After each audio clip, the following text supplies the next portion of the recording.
तो अब पाकिस्तान में किसकी सरकार होगी इसका फैसला तो अब सुप्रीम कोर्ट करेगा उनका। लेकिन ब्रेक से पहले आपने देखा कैसे पाकिस्तानी जर्नलिस्ट यूसुफजई साहब ने जो बोला कि इमरान खान झूठ बोल रहे हैं अपनी आवाम से, साफ साफ ये कह करके कि कोई इंटरनेशनल साजिश थी, अमेरिका कोई साजिश कर रहा था उनको हटाने के लिए। जनरल साहब उस पर अपनी बात कह रहे थे। सर उसी बीच में बिलावल भुट्टो भी आ गए और उन्होंने इसको कू अटेम्प्ट बोला इमरान खान की तरफ से।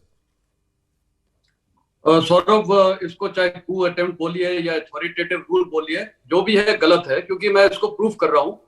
पहली बात, उन्होंने एक और चीज बोली थी इमरान खान ने कि पीटीआई के कुछ ऑफिशियल्स जाते थे एम्बेसीज में और वहां पर वो एम्बेसी के स्टाफ से मिलते थे। देखिए, सब एम्बेसीज अंडर सर्वेलेंस होती है, पाकिस्तान इंटेलिजेंस और आईएसआई के लोग होते हैं, वो देखते हैं।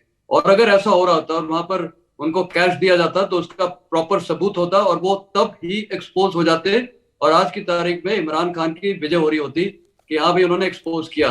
ऐसी बस हवा में छोड़ देना। दूसरा, नेशनल सिक्योरिटी कमेटी में वो बोलते हैं उन्होंने ये उठाया है। नेशनल सिक्योरिटी कमेटी में अपोजिशन थी? नहीं थी, इन्हीं के लोग हैं। अब वो कुछ भी वो वहां पर बोल दें। तीसरा, आपने वो पाकिस्तानी एम्बेसडर जो यूनाइटेड स्टेट्स में था उनको बुलाया, उनसे फिजिकल कोई डिस्कशन की। चौथा, आज अगर वहां पर पार्लियामेंट में नेशनल असेंबली में ये पेश हुआ, आपने सिर्फ बोलने किसको दिया? पीटीआई का एक बंदा था जो उनका एक एमपी था, उसके बाद स्पीकर ने अपना डिसीजन दे दिया, डिप्टी स्पीकर ने। आपने डिस्कशन क्यों नहीं किया? आपने आर्टिकल 5 को उस पर लागू कर दिया। मैं तो ये बोलता हूँ ये बिल्कुल गलत है, क्योंकि पार्लियामेंट का या नेशनल असेंबली का मकसद होता है कि वहां डिबेट और डिस्कशन हो और सारे डॉक्यूमेंट्स प्रूफ किए जाए, क्योंकि वही सबसे बड़ी एक बॉडी है। आपने वहां पर वो किया नहीं, आर्टिकल 5 घोषित कर दिया फॉरेन इंटरवेंशन करके। तो ये मैं जो डिबेट डिस्कशन कुछ हुई नहीं, तो सारा झूठ बताया जा रहा है, लोगों को गुमराह किया जा रहा है। और आज अगर पाकिस्तान सुप्रीम कोर्ट, ये तो प्लेन लॉजिक है, अगर उसको वो नहीं समझती है तो मैं बोलूंगा पाकिस्तान सुप्रीम कोर्ट भी मिली हुई है। आज पाकिस्तान सुप्रीम कोर्ट का टेस्ट है। अगर वो बिल्कुल ये लॉजिकली अपना डिसीजन देंगे तो डेमोक्रेसी की पाकिस्तान में जीत होगी, नहीं तो ये पाकिस्तान के लिए बहुत ही गलत चीज होगी, जिंदगी भर के लिए, हमेशा के लिए, क्योंकि फिर लोगों का भरोसा टूट जाएगा डेमोक्रेसी के ऊपर। तो ये मेरे को लग रहा है पूरी अटेम्प्ट है, ये इसको कू बोलिए या कुछ भी है, ये एक मैनिपुलेटिव। इससे एक सवाल मन में आता है जनरल साहब, मैं यूसुफ से साहब से पूछना चाहता हूं, अगर आपने जो चिट्ठी दिखाई कि सिक्योरिटी काउंसिल की मीटिंग के अंदर आर्मी चीफ की मौजूदगी में, सर्विस चीफ्स की मौजूदगी में ये बात इमरान खान ने कही और उसके बाद ये लेटर प्रेस रिलीज जारी होती है जिसमें कहा जाता है कि ऐसी कोई बात हमें नहीं मिलती है, ऐसी कोई बात नहीं कही गई, तो फिर जो आपका एस्टैब्लिशमेंट है वो ये कैसे होने दे रहा है? फौज कैसे होने दे रही है जो आज हुआ? देखिए, एक मसला है, मैं शायद आप ही के चैनल पे या किसी और चैनल पे ये बात मुसलसल कर रहा हूं कि इमरान खान साहब ने एक जिसे कहते हैं कि एस्टेब्लिशमेंट को अपने लिए इस्तेमाल करने की भरपूर कोशिश की। स्पेशली अभी इस टाइम उन्होंने कहा कि मुझे किसी तरीके से इस दफा बचाए, उन्होंने साथ नहीं दिया। ये शायद पहली दफा हमारी हिस्ट्री में रहा होगा 75 ईयर में कि एस्टेब्लिशमेंट वाकई नजर आ रही कि थोड़ी सी साइड पे जाके खड़ी हो गई। तो इमरान खान साहब किसी न किसी तरीके से उनको घसीटना चाह रहे थे। वो चाहते हैं कि कोई ऐसा काम हो कि जिसकी वजह से मैं बच जाऊं और बाकी जो मर्जी हो जाए।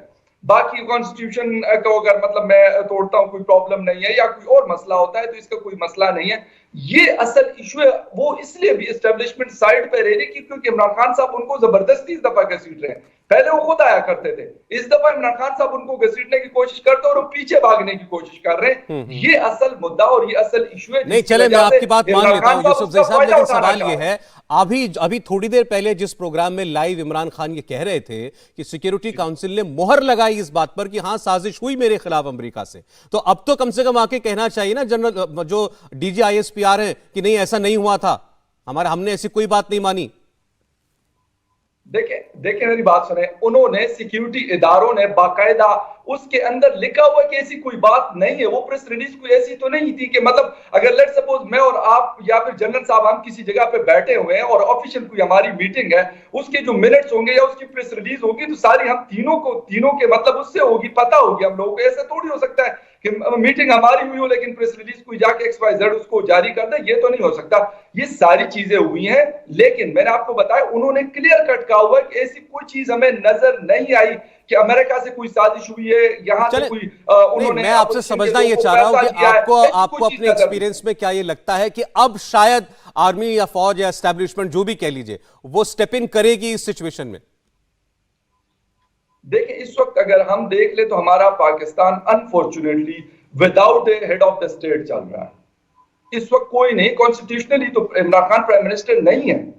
तो यही सारे लोग जो हमारे मतलब जिसे कहते हैं कि जो लॉ मेकर्स हैं या जो लॉ एक्सपर्ट्स हैं, वो यही तो बात कर रहे हैं, यही तो रोना रो रहे हैं सुबह से कि यार आपने मतलब अपने लिए किस किस्म का इकदाम उठाया हुआ है। आप दोबारा आ जाए, आप 10 दफा प्राइम मिनिस्टर बन जाए, 2 दफा बन जाए, 3 दफा बन जाए, लेकिन जो तरीका कार है उसके तहत आप बने, ठीक, ना कि आप ठीक, कहें कि नहीं जी मैं तो जबरदस्ती आके डंडे के जोर पे बैठ जाऊंगा। क्या फिर आप जनरल मुशर्रफ और जनरल जिया वाला जो दौर है उसको याद कराना चाहते हैं, रिपीट करना चाहते हैं? इंडिया टीवी हर वक्त हर जगह डाउनलोड करने के लिए सर्च करें India TV news Google play store या ऐप स्टोर पर।